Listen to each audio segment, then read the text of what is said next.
Hi, everyone, and welcome to the Buffett and Beyond Research Saturday Stock of the Week. And this is April 17, 2026. And today we're looking at DoorDash, which is up 24% in the past 5 days. Well, there must be something going on there. And remember, folks, if you want to live on this beach like Jimmy Buffett once did, you've got to learn how to invest even better than Warren Buffett does now. And let's see what DoorDash is all about. As if you didn't know, it operates a local ordering and delivery platform accessed through its website and mobile app or through partner sites. Now, customers' orders from local restaurants and retail stores, which set their own prices and offerings on the platform, which is pretty neat, so they're in competition with each other. Now, orders are then sent to the contractors with increasing pay offers until the delivery is accepted. And boy, this is all done very quickly, by the way.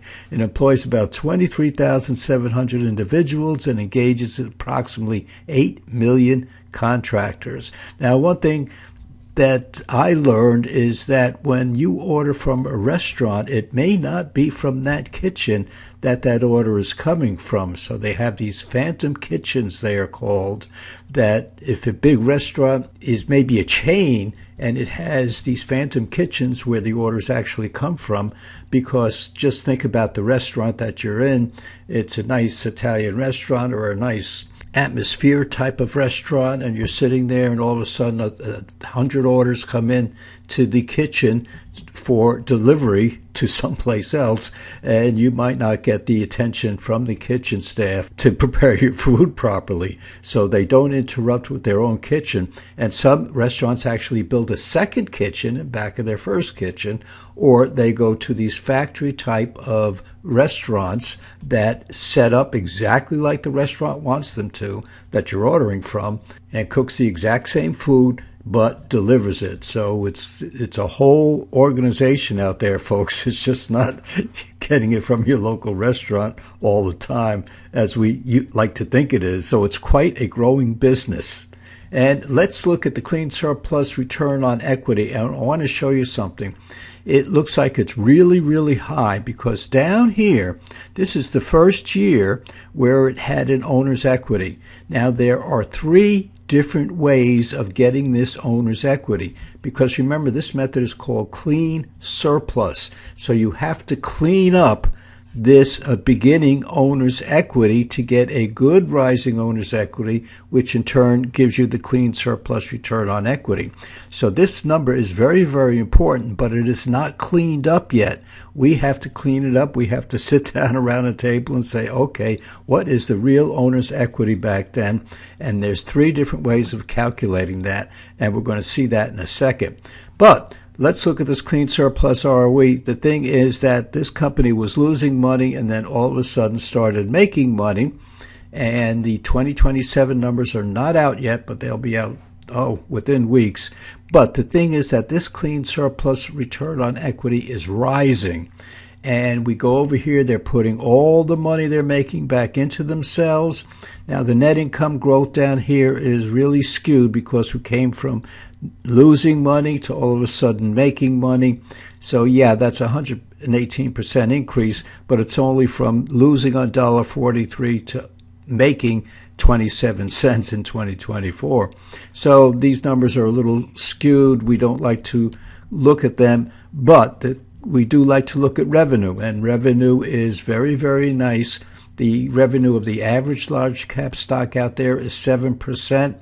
5-year average for this company is 3 times that, and for 2026 it's going to be double the average stock out there. Look at this, years to pay debt, 0. Now let's go look at a different number in the 2020, and remember this clean surplus ROE, 40% up here. Well, now if we use a different clean surplus owner's equity configured another way, the clean surplus ROE is only 16.7%, not the 40%. But the thing is that it is still rising. Now let's look at these two together. So we have one using the initial clean surplus owner's equity of $24, and then the one we just looked at of 13, or the first one we looked at of $13, and you can see the difference in the clean surplus ROE. So for a relatively new company, it is very, very difficult to get the proper clean surplus ROE. So what do we look at when we're doing research on a stock? Is this ROE rising? And in both, no matter how you figure it, or no matter what number you start with over here, we can see the ROE is going up. So that's what we're looking at right now. All right, now let's look at this is over a full year, not year to date. Year to date is down 18%, this stock. But over the full year, this stock was up to $285, and it fell all the way down to about $143 down here.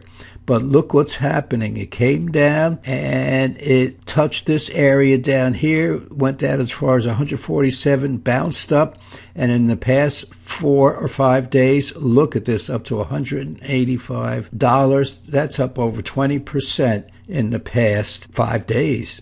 And we can see our indicator down here. Now, here's one way of looking at the indicator. You see this rising bottom in here? And actually you see all the way back here, it's a rising bottom. So with the market going down, or this particular stock going down, down, down, this indicator was building strength as we go along.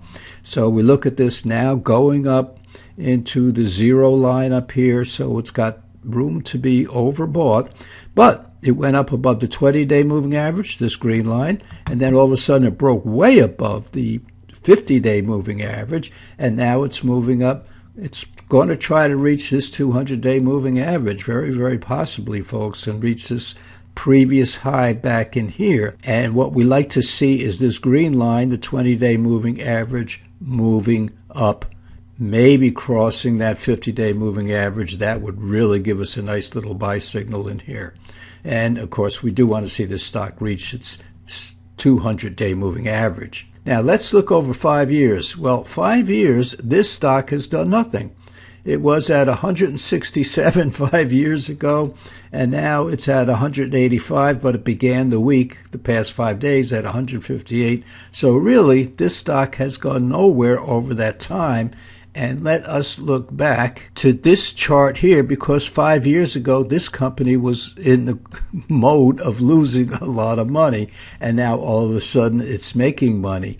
So maybe it came out at too high a price, or it was way overvalued 5 years ago, overvalued in here. And look how high it shot up, fell all the way down, went all the way back up again to break the old high, but then came down drastically over the past year or so, and now it looks like it really wants to climb up. It's gotten good news. This indicator down here is a higher low, just as the stock itself is a lower low. Indicator is a higher low. 3 bottoms in here. That's a good sign so far. So yeah, stock is on the move. There's no doubt about it.